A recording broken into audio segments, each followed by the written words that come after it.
మనతో పాటు మాట్లాడడానికి మాజీ మంత్రి అమర్నాథ్ రెడ్డి ఉన్నారు. ఈసారి మరోసారి పలమనేరు నుంచి కూడా గెలుపొందడం కూడా జరిగింది. ఆయనతో మాట్లాడే ప్రయత్నం చేద్దాం. సార్ చెప్పండి, అంటే ఎలా చూస్తారు ఈ గెలుపుని? మీరు కూడా సంక్షేమం బాటలోనే నడుస్తామంటున్నారు. సో ఆ దశగానే మేనిఫెస్టో కూడా ఇచ్చారు. ఓన్లీ మీరు కూడా సంక్షేమం బాటలోనే నొక్కుతారా, ఇంకేదైనా మారుస్తారా? అంటే సంక్షేమం పుట్టిందే తెలుగుదేశం పార్టీతో, కాబట్టి సంక్షేమాన్ని మేము నడుపుతాం. అదే రకంగా అభివృద్ధిని కూడా తీసుకొస్తాం.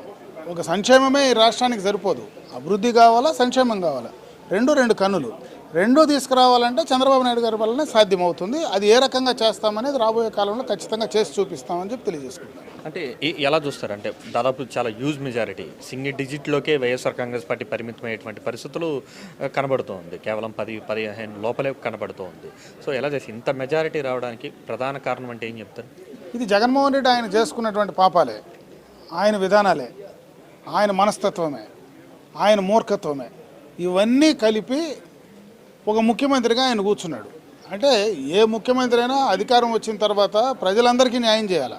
అంటే నేను ముఖ్యమంత్రి అయిపోయినా నాకు ఓటైనోడంతా నాకు కనపడ్డు, నేను వాడిని దగ్గరికి రానేను, వాడిని ఏడిపించాలా, వాడిని చంపాలా, వాడిని లూటీ చేయాలా, వాడిని ఆస్తి పెరుక్కోవాలా, వాడిని ఇబ్బందులు కలిగించాలా, వాడికి ఏం సంక్షేమం ఇవ్వకూడదు, ప్రభుత్వం నుంచి రావాల్సిందన్నీ కూడా అడ్డం పెట్టి అతను ఏడిపించాలా అనేటువంటి మనస్తత్వం కలిగినటువంటి జగన్మోహన్ రెడ్డి వల్లనే ఈ రాష్ట్రంలో అతను ఓడిపోవడానికి ప్రధాన కారణం. ఈరోజు కనీసం ప్రతిపక్ష హోదా కూడా రాకుండా పోవడానికి కారణం జగన్మోహన్ రెడ్డి. అంటే మీకు వాళ్ళకంటే ఎక్కువ మెజారిటీ వచ్చింది, మీరు కూడా రేపు అదే పని చేస్తారా? ఖచ్చితంగా మేము ఆ పని చేయము. మేము ముందు నుంచి చెప్తున్నాం కదా, మేము అదే పని చేస్తే అతనికి మాకు ఏం తేడా ఉంటుందని. మేము ఆ పని చేయము. ఖచ్చితంగా మేము అభివృద్ధి పరంగా, సంక్షేమ పరంగా రాష్ట్రాన్ని ముందుకు తీసుకెళ్లే పరిస్థితి చేస్తాం. ఈరోజు పెద్ద మ్యాండేట్, గత ఎన్నికల్లో అతనికి 151 సీటు ఇస్తే అతను సక్రమంగా కానీ ఉండింటే ఈరోజు ఈ పరిస్థితి రాష్ట్రంలో ఇంకో రకంగా ఉండేది.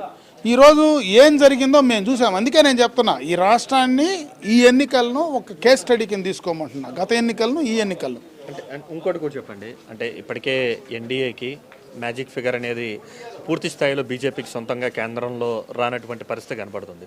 సో ఇటువంటి క్రమంలో తెలుగుదేశం పార్టీ పాత్ర ఎన్డీఏలో ఏ విధంగా ఉండబోతుంది, ఎలా భాగస్వామ్యం కాబోతున్నారు? ఖచ్చితంగా ఎన్నికలకు ముందే మేము భాగస్వాములు. ఈరోజు కలిసి మేము ఓట్ షేరు మాది వాళ్లకు, వాళ్ళది మాకు ఓట్ షేరు కరెక్ట్గా పోయింది కాబట్టి ఈరోజు మేము అందరం కలిసి అధికారంలోకి వచ్చాము. రేపు కేంద్రంలో కూడా ఖచ్చితంగా బీజేపీ సహకారం మాకు కావాలి ఈ రాష్ట్రానికి. ఎందుకంటే ఈ రాష్ట్రంలో ఉండేటువంటి ఆర్థిక పరిస్థితిని బట్టి కేంద్ర సహకారం ఖచ్చితంగా ఈ రాష్ట్రానికి అవసరం. అంటే వాళ్ళకి మీ అవసరం కంటే మీ అవసరం ఇప్పుడు వాళ్ళకి ఎక్కువగా ఉండేటట్టుగా కూడా ఫలితాలు కనబడుతుంది. సో ఈ నేపథ్యంలో రాష్ట్రానికి ఎలాంటి అభివృద్ధి కావచ్చు, దానికి సంబంధించినటువంటి నిధులు కావచ్చు, ఉన్నటువంటి సమస్యలు కావచ్చు, ఎలా పరిష్కారానికి చూపుతారు? ఖచ్చితంగా రాజకీయంగా వాళ్ళకి చేయాల్సింది చేస్తాం, రాష్ట్రానికి కావాల్సింది తెచ్చుకోవాల్సినప్పుడు తెచ్చుకుంటాం. అది చంద్రబాబు నాయుడు గారికి అందరికంటే చాలా బాగా తెలుసు, ఎప్పుడు ఎట్లా ఎక్కడ ఏ రకంగా చేయాలనేది ఖచ్చితంగా ఆయన చేస్తాడనే నమ్మకం పార్టీలో మా అందరికీ ఉంది. ఈ రాష్ట్ర భవిష్యత్తు కోసమే వాడతాడు. ఆయన ఏది వాడినా, ఏ పని చేసినా ఆయన సొంతానికి ఎప్పుడు చేయడు. ఆయన రాష్ట్ర భవిష్యత్తు కోసమే ఒకవేళ ఎన్డీఏలో వాళ్ళ దగ్గర ఏం చేయాలని, ఎందుకంటే ఇది ఉదాహరణ, గతంలో ఎన్డీఏతో మేము వ్యతిరేకించామంటే రాష్ట్రం కోసం వ్యతిరేకించాం, మళ్ళా రాష్ట్రం కోసం ఖచ్చితంగా కూడా ఎన్డీఏ పైన ఒత్తిడి తీసుకురావడానికి కూడా ఖచ్చితంగా చంద్రబాబు నాయుడు గారు వెనుకాడు, రాష్ట్ర ప్రజల కోసం చేస్తాడని అనుకుంటున్నాను. సార్ ఫైనల్గా చెప్పండి, అంటే గతంలో పరిశ్రమల శాఖకు సంబంధించి మినిస్టర్గా చేశారు. సో భారీ మెజారిటీ వచ్చింది కాబట్టి పరిశ్రమలు అనేది చాలా మోస్ట్ ఇంపార్టెంట్గా ఈ ఎన్నికల్లో నిలబడినటువంటి నేపథ్యంలో ఆ దిశగా అవకాశం ఏమైనా ఉంటుందా మీకు? చంద్రబాబు నాయుడు గారి వల్లనే ఈ రాష్ట్రానికి పెట్టుబడులు వచ్చాయి.